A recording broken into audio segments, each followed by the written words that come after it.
Saya roti bermanfaat.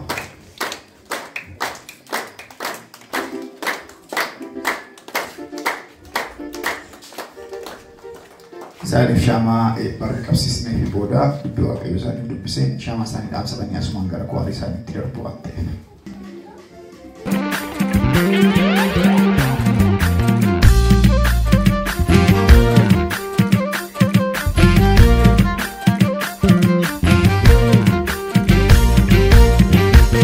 Yeroo Syama kana qabsiifattanii Shaamaan kun kennaa Waaqayyoo akka ta'e bara sila kan jiraatan hundumaa isin wajjin Waaqayyo akka hojjetu ibidda wangeelaa ta'uu isaa akka beektan.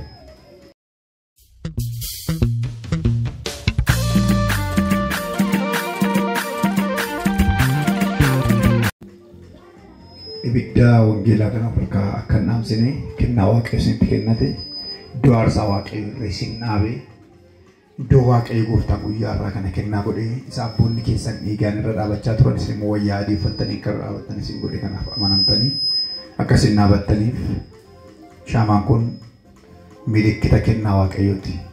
Milikkita kennaa Waaqayyo kana of harkaa akka hin dhaamsine fuula Waaqayyoo fuula isa Waaqayyoo duratti bakka Waaqayyoo dhaabadhee ibsaa kana isiniin qabsiisaa. Amma dhuma baraatti akkasiin jabaattanii dhaabattan maqaa gooftaa Yesuus Kiristoosiin. Kun ibidda wangeelaati. Kun ibidda wangeelaati. Kun ibidda wangeelaati.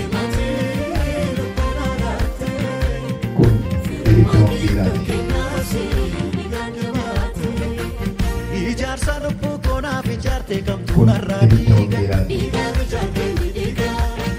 Arrayu barru kenariga Ibidda wangeelaati. si male choppo ko fenyudiga china chike arrayu Kun mariga ibidda wangeelaati. igani jarde Kun ibidda wangeelaati. igani jarde Kun ibidda wangeelaati.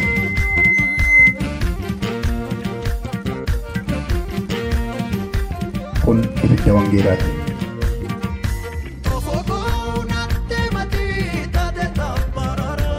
Kun ibidda wangeelaati.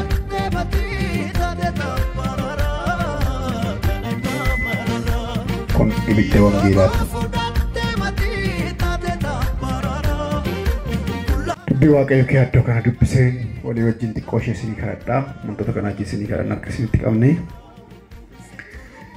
Saduraa Ximootiyoos boqonnaa 20 lakkoofsa boqonnaa 6 lakkoofsa 20 haga 21tti kan jiru maqaa gooftaa Yesuusiin nan dubbisa akkasidha.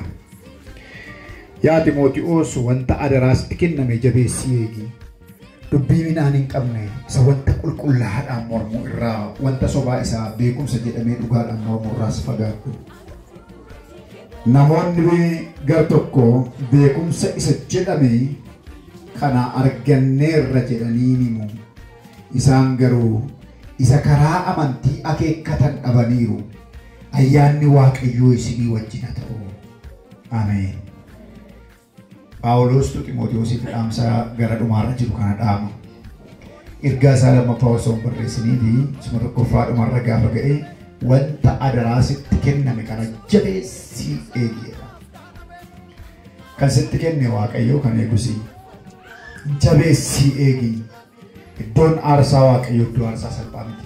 Iddoon aarsaa iddoo dhiigaati. Iddoo aarsaarraa dhiigaa abbootaa baay'ee jira. Iddoo aarsaarraa lafee abbootaa baay'ee jira. Iddoo aarsaarraa imimmaan baay'ee jira. Iddoo aarsaarraa dabqaa dhayyeessaa hedduutu jira. Iddoon kun iddoo irratti eegumsa guddaa barbaadu. Kennaa keenyaan, ayyaana keenyaan, dibata keenyaan waan Waaqayyo nutti kennan ofirraa buunee iddootti hojjennuudha malee iddoo oolmaa miti iddoon kun. Iddoo lafa oolan dhabanii dhufanii oolan miti. Waaqayyo nama hundumaa iddoo aarsaaf hin uumne. Iddoon aarsaas kan nama hundumaa miti. Iddoo aarsaa Waaqayyo filee fudhataa, fo'ee fudhata. Macaafa qulqulluu keenya keessattis Waaqayyo filee fo'ee fudhachaa ture. Har'as akkuma kana. Nan dhaabadha jedhee kan yaadu kamiyyuu as dhaabachuu hin danda'u. Booraan dhaabadha taa'ee dhaabadha kan jedhu as dhaabachuu hin danda'u. Isuma kiyaayu namoonni meeqa akka caalanii afarsin iyyuu beektu. Kanaaf guyyaan kun guyyaa addaati. Guyyaatti Waaqayyo kennata fuula saba isaatii fuula ofii isaatii duratti isinitti kennate. Kennaa kanatu lafa kaa'ee natti toluu didee naam jechuu didee jechuudhaan haala mijeeffachuuf jecha dhugaa kana lafa kan keenye maqaa gooftaa maqaa Yesuus Kiristoos fuula saba kana duratti dhalaa kana isinitti kenneera. Hundumaa jaalalaan tokkummaadhaan akkuma maqaa keessanitti hojii gaarii tokko hojjechuudhaan fuula saba kana dura akka dhaabattan iddoo kana yeroo dhaabatan maqaa gaarii baay'ee hin jiru. Maqaa qulqulluun hin jiru. Ameen. Waaqayyo isin haa eebbisu.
Si sabarene na kwari kanum ni kokise Goto tamre tamo mudano tumarata mise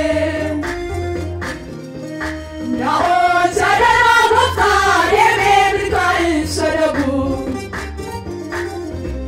Gangala sati maneru ni kokata ne muatu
Goftago, Gobago, Nishini, and Dadaba, Naside,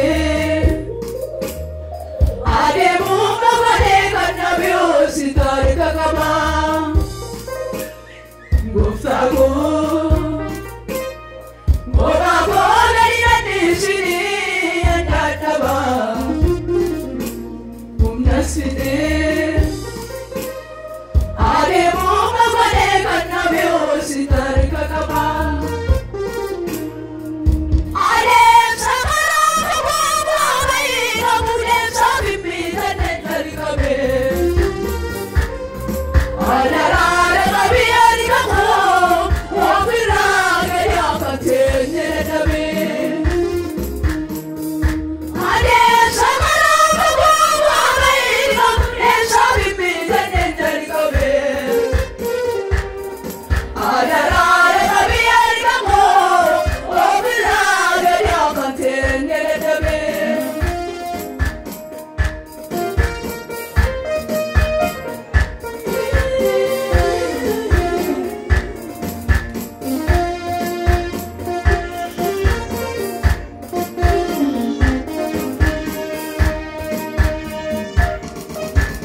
sati gati odi sati wanum ti bata sanga banitamu ana si gokta deni tsalabu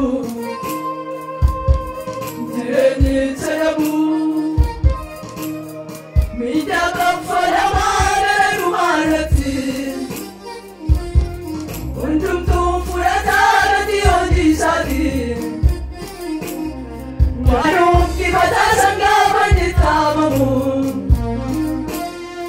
ana si gokta deni tsalabu